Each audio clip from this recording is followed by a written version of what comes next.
Go over the basics of the T-Pod. You can access the T-Pod on either your left or right display by going to the menu and selecting the T-Pod option.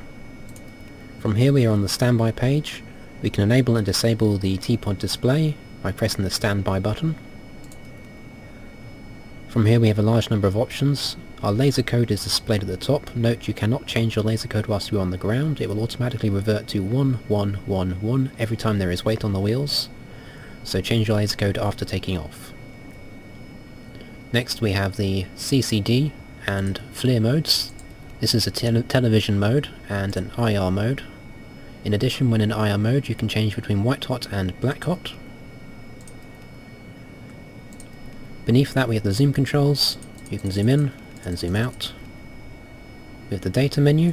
Most of this is not functional. These control features such as the video recording system and the symbology brightness settings. You can close the menu by pressing data again. Beneath that we have the wide view and narrow view field of view. This will allow you to toggle between a zoomed in and zoomed out mode. Beneath that we have the area track and point track modes. Area track will track a point on the ground. Point track will track any object with a distinct outline, such as moving vehicles or buildings that are distinct from their background.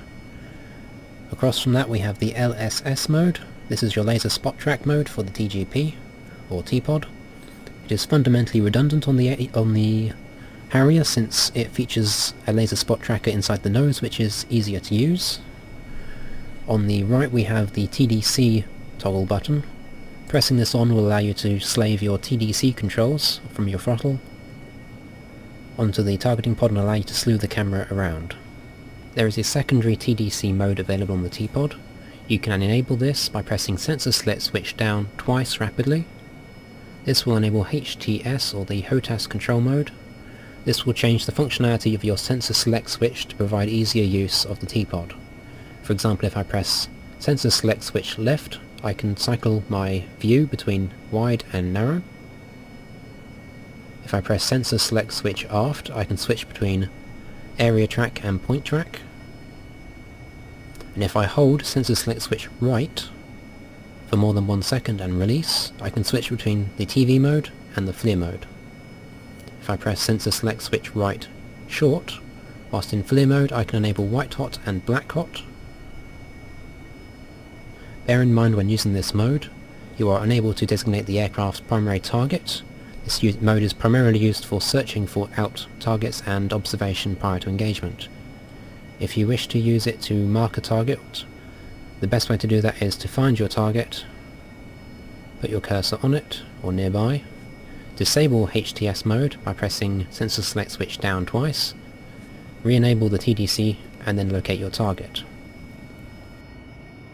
Bear in mind the aircraft target point is only updated when you release the TDC slew button. If you wish to track a moving object, you need to make sure you are in point track mode, and you simply put your cursor over your target. It will then follow it.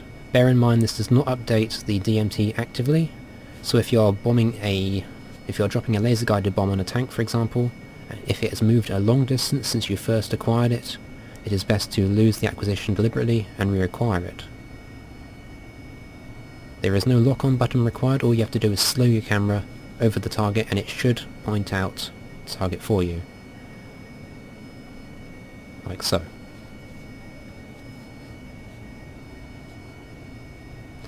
At the top we have the laser options. From here you can see the word safe. If I press this, it will toggle the laser between armed and safe. This button will enable the laser rangefinder. This one will fire the laser. And this is the laser mode. Currently in training mode. In training mode the laser pretends to fire, it does not actually emit anything. If you wish to use marker mode, this will enable a visual marker to anybody wearing NVGs. It is not visible on the nav FLIR, however, so take note, this is only visible using NVGs. It is functional mostly as a spotting guide for other aircraft. For example, you could point your TGP at a target, fire your laser by pressing fire. You can see it's now arcing a laser arc. Whilst this is firing, a big green line will be visible in anyone's NVGs, pointing toward where your TGP is looking. Finally we have the laser mode. In laser mode you will use this for designating targets for your laser guided bombs, or even buddy lasing for your wingmen. You can enable the laser firing as mentioned before by pressing fire. An L will flash when the laser is firing. If you wish to stop your laser firing, simply press the fire button. If you wish to change your laser code, you can only perform this while you are in the air, and every time you land or on the ground it will revert to 1111, so bear this in mind. In order to change your laser code you need to go to the dual mode tracker. Best way to do that is go to menu, enable the dual mode tracker and press code. You can then enter your laser code on the upfront controller. The T-pod is indicated on your HUD with an octagon, as shown here. Inside that you can see the aircraft's target point. Note that the aircraft target point does not update until you release the T-pod. So for example, if I slew the T-pod across, now release, it updates. One thing to note is that the aircraft target does not update in real time with the T-pod cursor. If I, for example, start following this tank,